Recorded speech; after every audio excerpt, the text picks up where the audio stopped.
The clink of crystal and the murmur of old money echoed through the Ariston, a five-star Manhattan restaurant known as much for its exclusivity as for its impeccable French-Asian fusion menu. Beneath the golden glow of chandeliers, servers in sleek black uniforms moved like shadows, swift, silent, invisible. Rachel Myers, one of the most diligent waitresses on staff, navigated between tables with practiced ease, carrying flutes of champagne and trays of truffle scallops.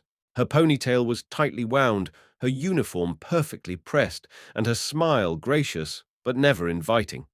For the past year, this job had been her lifeline, the only place in the city that paid enough to cover her mother's ever-mounting medical expenses.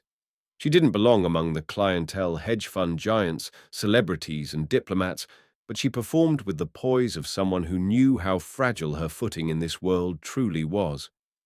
Her shift had barely reached its midpoint when her phone buzzed twice, then again. 3 vibrations in a row. Emergency. With dread already forming a knot in her stomach, Rachel slipped away from the dining floor, whispering a quick apology to a couple awaiting their dessert. In the narrow corridor leading to the kitchen, she pulled out her phone. The caller ID displayed a country code from China, likely her language exchange partner from Beijing, Emily Jiang. They had been practicing business Mandarin for months now, a commitment Rachel kept despite her grueling schedule. She hesitated. Could this wait? Another buzz, then another. With a sigh, Rachel picked up, answering in flawless Mandarin. Wei Jie Bu Shi Shi Ho.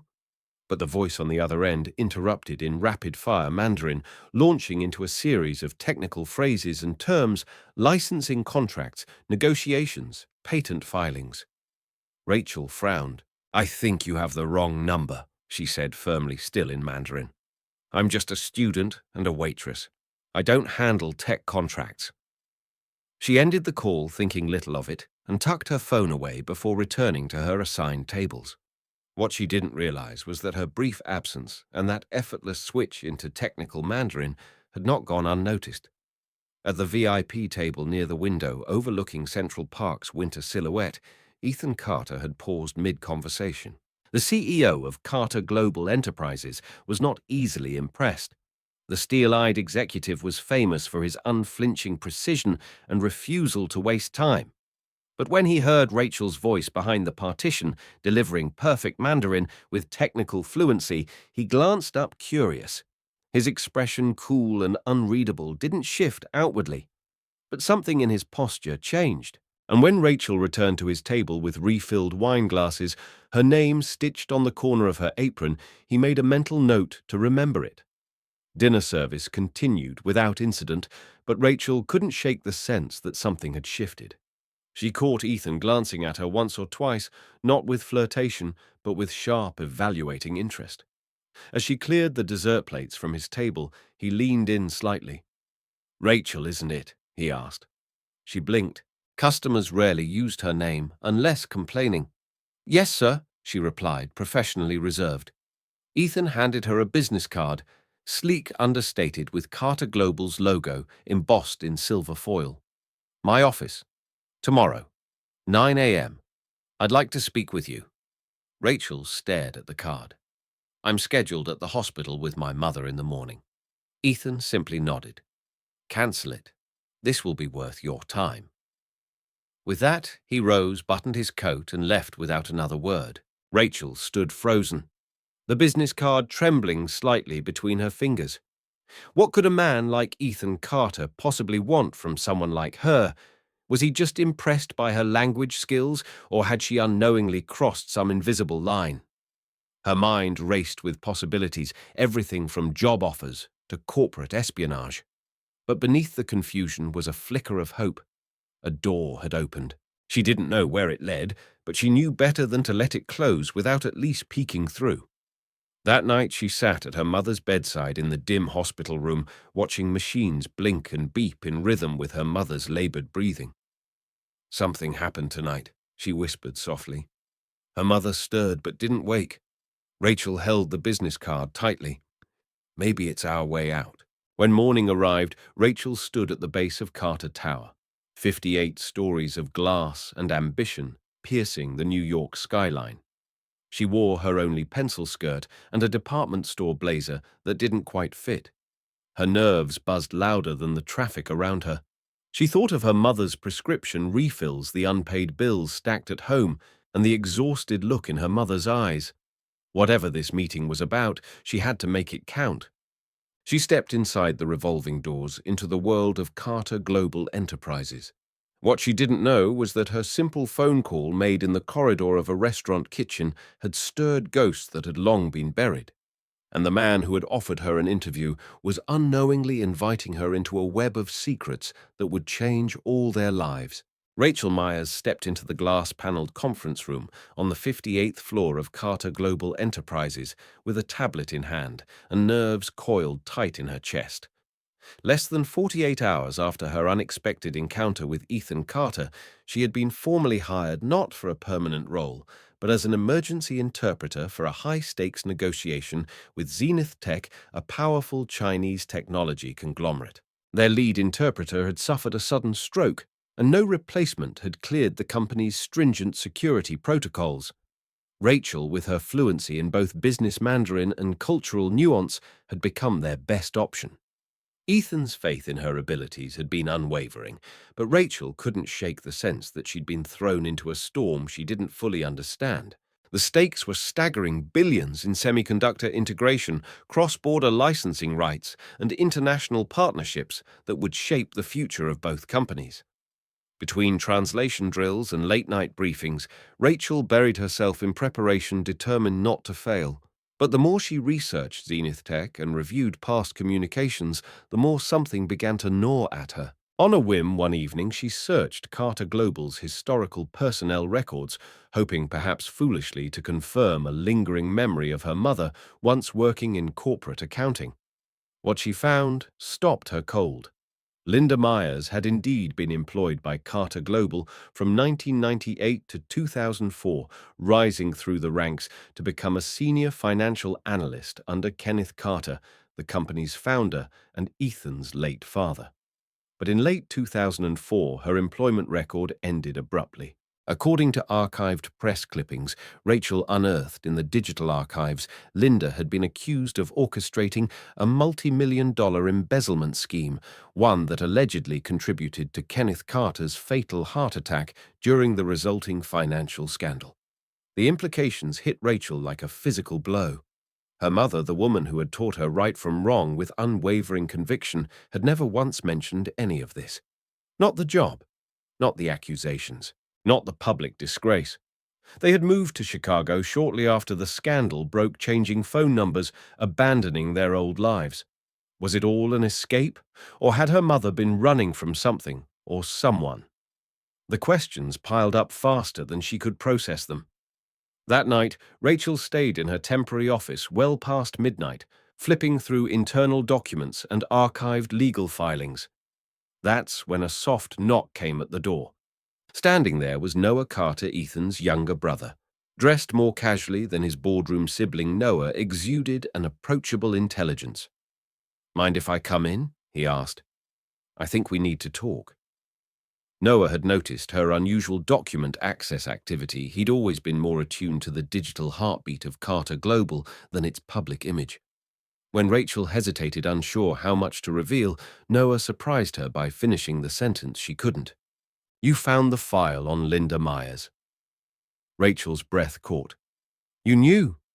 He nodded, stepping inside and closing the door. "I've known for years. I was 17 when it happened. I remember the late-night board meetings, the financial irregularities, the way Dad looked before he collapsed. But what always bugged me were the details, too clean, too obvious, like someone wanted to be caught." Noah had spent years harboring quiet suspicions, but no proof. The reappearance of a Myers at Carter Global, speaking fluent Mandarin and suddenly entangled in international deals, had been a spark too bright to ignore. Together they began to dig deeper. With Rachel's access to archives and Noah's knowledge of the company's internal systems, they pored over decades of ledgers, internal emails, and blacked-out audit reports. One recurring name kept appearing alongside Linda Myers's old financial trails: Gregory Lawson, now Carter Global's CFO, and Kenneth's longtime right-hand man. It was Lawson who had presented the evidence of Linda's alleged fraud, Lawson who had guided the company through its darkest hour, and Lawson who now managed the legal terms of the Zenith Tech negotiations. The more they uncovered, the less Rachel believed the official story. Her mother's supposed trail of theft had gaps, inconsistencies, and dead ends. It looked less like embezzlement and more like a cover-up one designed to silence a woman who had gotten too close to the truth. As the pieces fell into place, Rachel's world grew more unstable by the hour. She couldn't trust Ethan, not yet. Not without knowing if he'd inherited more than his father's company, possibly also his secrets. But with Noah, she found a strange ally. He too bore the burden of a legacy he never asked for, and he too wanted answers. They became a quiet team meeting in the off hours to comb through more records. Rachel stopped sleeping properly, her dreams haunted by images of her mother young, confident, walking into the Carter Global lobby in a smart blazer, never knowing how it would end.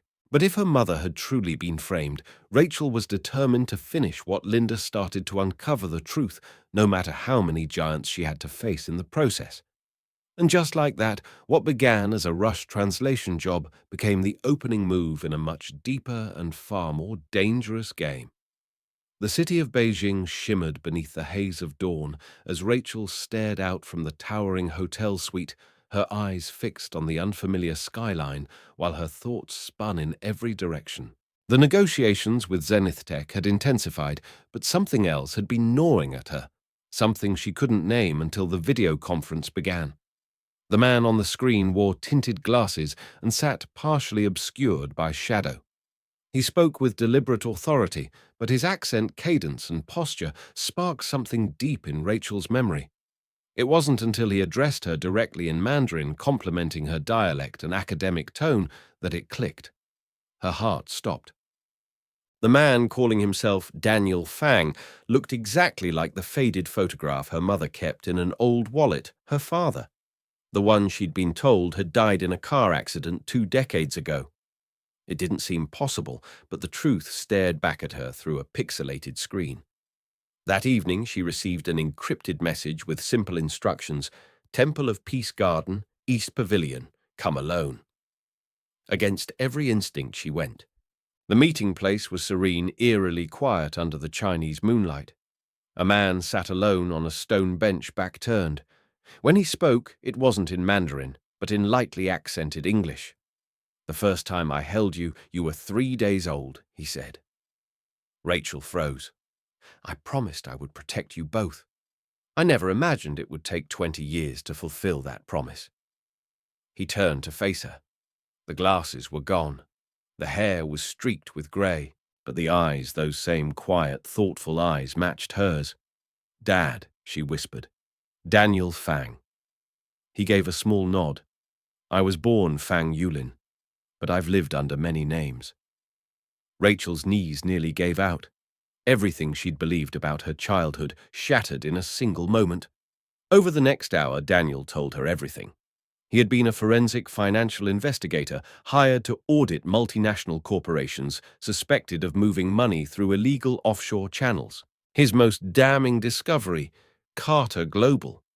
Kenneth Carter had approved a massive covert money laundering operation using shell companies and falsified reporting. When Daniel compiled his report and prepared to go public, the threats came fast and mercilessly. Photos of Rachel as a toddler, her mother's daily commute, voicemails that weren't just warnings, they were promises of violence. So he disappeared, faked his death, left everything behind, including the 2 people he loved most, to keep them safe. "I've watched you from a distance," he said quietly. "Your mother's struggles, your graduation, even your first shift at that restaurant." Rachel's voice trembled. "If you loved us, why not come back?" Daniel's reply was soft. "Because I knew what would happen if I did, and I never stopped protecting you." Now the danger had resurfaced. Carter Global was about to go public with its most ambitious international partnership, yet one Daniel believed was a front to revive the same laundering network he had uncovered 2 decades earlier. Worse, the people orchestrating it weren't just corporate ghosts. They were flesh and blood. Gregory Lawson, still the company's CFO, and Victoria Blake, Ethan Carter's fiancée and heiress to Blake Capital, were both actively manipulating the deal's language and structure behind the scenes. According to Daniel, they had everything to gain by keeping the past buried, including their reputations and billions in offshore assets. "Your mother found anomalies in the accounting records just before I disappeared," he said. "She brought them to Kenneth Carter, and a week later she was framed for embezzlement." Rachel's stomach churned. It had never been about missing money. It had been about silencing a woman who asked too many questions. The implications were enormous, terrifying even. Victoria Blake wasn't just a polished socialite with a controlling streak. She was directly connected to the criminal legacy Rachel's father had sacrificed his life to escape. And now she stood beside Ethan, trusted, powerful, and watching Rachel with increasing suspicion. Rachel recalled the cold gaze Victoria had given her at every meeting, the way she clung to Ethan's arm, like a warning, not affection. With Daniel's revelations fresh in her mind, it all made sense. Victoria knew who Rachel was, and more importantly, she knew Rachel was a threat. That same night, Rachel returned to the hotel, her father's flash drive clutched in her coat pocket. It contained evidence, ledgers, transaction trails, wire transfers, all linked to Operation Meridian, the original laundering scheme. As she reviewed the files on her laptop, a knock sounded at the door. It was Ethan. He entered cautiously, eyes searching hers. "Something's not right about the deal," he said, voice low. "The numbers don't align. And George Lawson? He's hiding something." Rachel stared at him, torn between confession and silence. Could she trust him? Was he complicit or just another pawn in a game started long before he took over the company? She reached into her pocket and handed him the flash drive. "You need to see this," she said quietly, "because everything you thought you knew about Carter Global is a lie." Ethan looked at the drive, then back at her. His expression shifted not with fear or denial, but with something unexpected: determination. And in that fragile moment of trust, Rachel realized she wasn't alone in this fight. But with Gregory and Victoria circling like wolves, she also understood that their time was running out. The atmosphere inside Carter Global's executive boardroom was unlike anything Rachel had ever experienced. The long mahogany table, once a symbol of elegance and power, now felt like a war zone map. Contract drafts, scattered tablets, flashing graphs, and tension thick enough to slice with a blade. Ethan stood at the head of the table, flanked by Noah on one side and Rachel on the other. He was no longer the pristine CEO who moved through meetings with detached confidence. His sleeves were rolled up, his expression hard with disbelief as he reviewed the contents of Daniel Fang's flash drive. Noah had helped cross-reference the offshore accounts transaction patterns and coded transfers against internal financial systems. It all checked out. The evidence was undeniable. Gregory Lawson had been orchestrating a shadow money laundering network for decades and had framed Linda Myers to keep it hidden. "You've seen enough," Noah said quietly, his voice thick with years of suppressed suspicion. "This isn't just about your father's legacy anymore. It's about what Carter Global has become under Gregory's control." Ethan's jaw clenched as he exhaled slowly. "And I've let it happen." He murmured, the weight of inherited corruption crashing down on his shoulders. Rachel placed a hand on the table, steady but cautious. "You didn't know, but now you do. And that makes you responsible for what happens next." In the silence that followed, Ethan made a decision that would alter the course of all their lives. He summoned the internal legal team, issued a private compliance audit, and requested a full lockdown on all financial servers.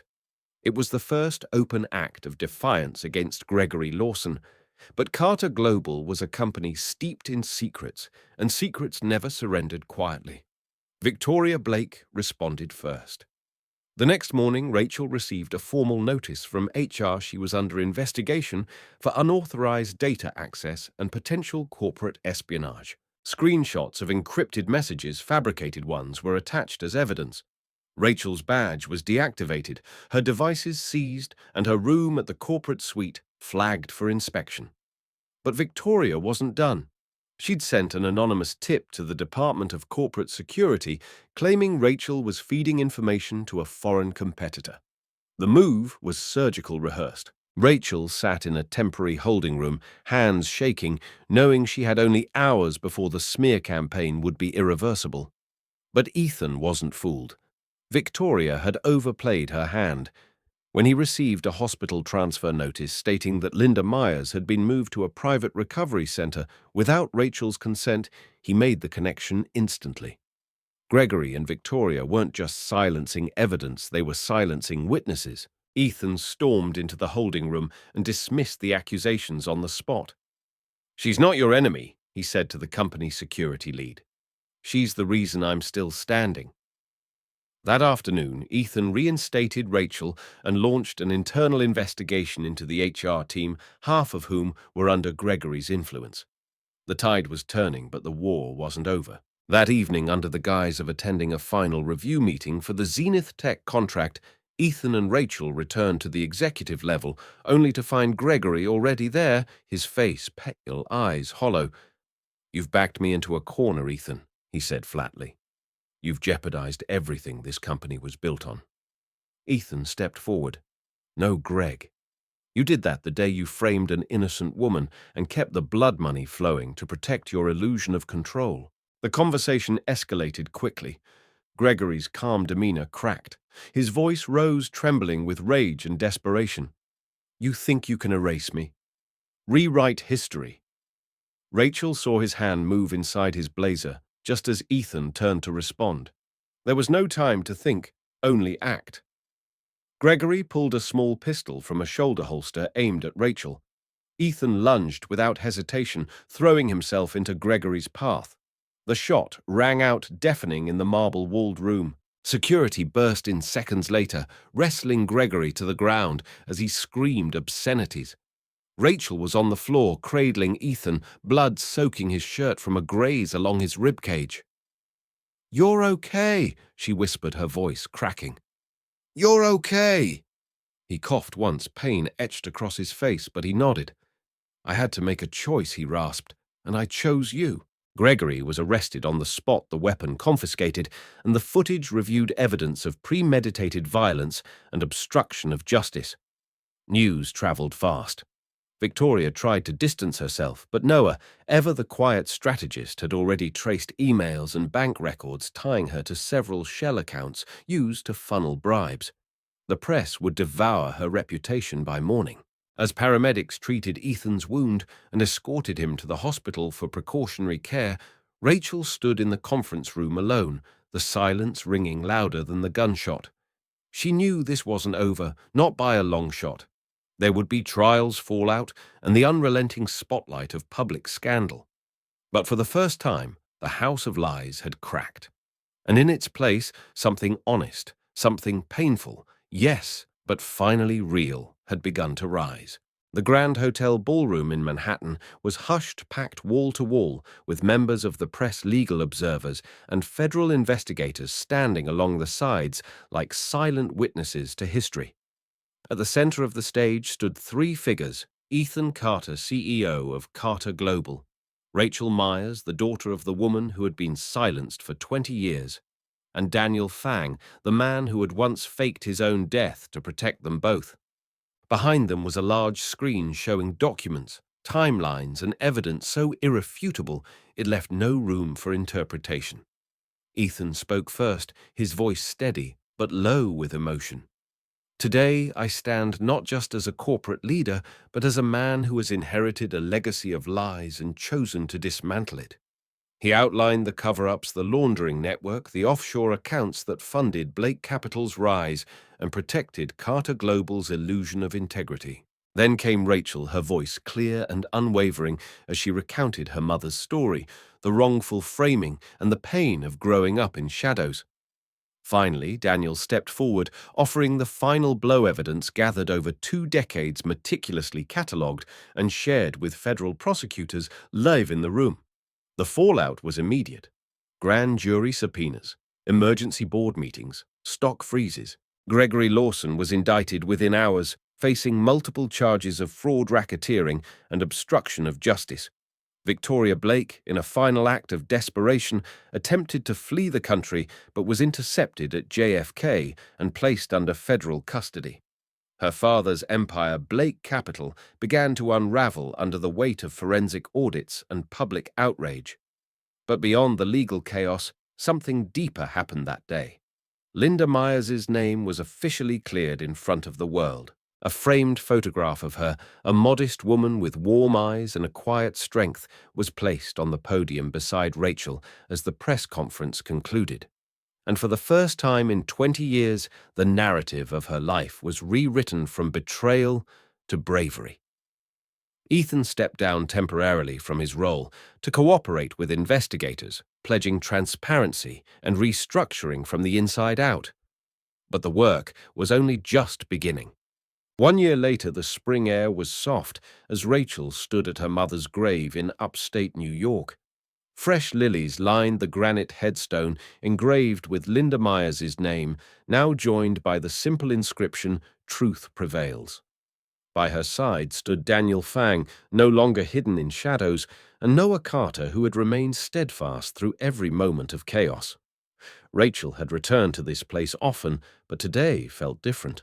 Not just because it marked the 1 year anniversary of the press conference, or because the Linda Myers Foundation had officially opened its new headquarters in the city, but because life itself had shifted. She rested a hand gently over her rounded belly, where a quiet flutter reminded her that the next chapter had already begun. The Foundation's mission was twofold: provide scholarships for students in underserved communities studying linguistics and finance, and fund research for rare cardiac conditions like the one that had taken Linda's life. It was Rachel's way of honoring not just what had been lost, but what could still be saved. Daniel watched her in quiet reflection, his own transformation visible in the way he carried himself. No longer a ghost chasing justice, he now walked as a father making amends. After testifying before Congress and aiding international investigations, he had accepted a suspended sentence in exchange for full cooperation. Though legally barred from returning to China for 5 years, he had opened a new office in New York, using his resources to support whistleblowers, ethical reform, and anti-corruption watchdogs. As for Noah, he had been appointed interim CEO of Carter Global and led the company through its most transparent restructuring to date. He stood beside Rachel like family, not bound by blood, but by the battle they had fought together. He smiled as she glanced toward the sky. "She'd be proud of you, you know." Rachel's reply was soft. "Of all of us." Later that afternoon, Rachel and Ethan sat side by side in the sunlit boardroom of the Linda Myers Foundation, reviewing the final proposal for an education fund in Linda's name. Ethan's recovery had been slow, but steady physically from the gunshot and emotionally from the reckoning that followed. His resignation had been temporary. The board unanimously reinstated him 6 months later after he donated the entirety of his personal stock to victim restitution. Under his leadership, the company no longer chased quarterly profit at the expense of ethics.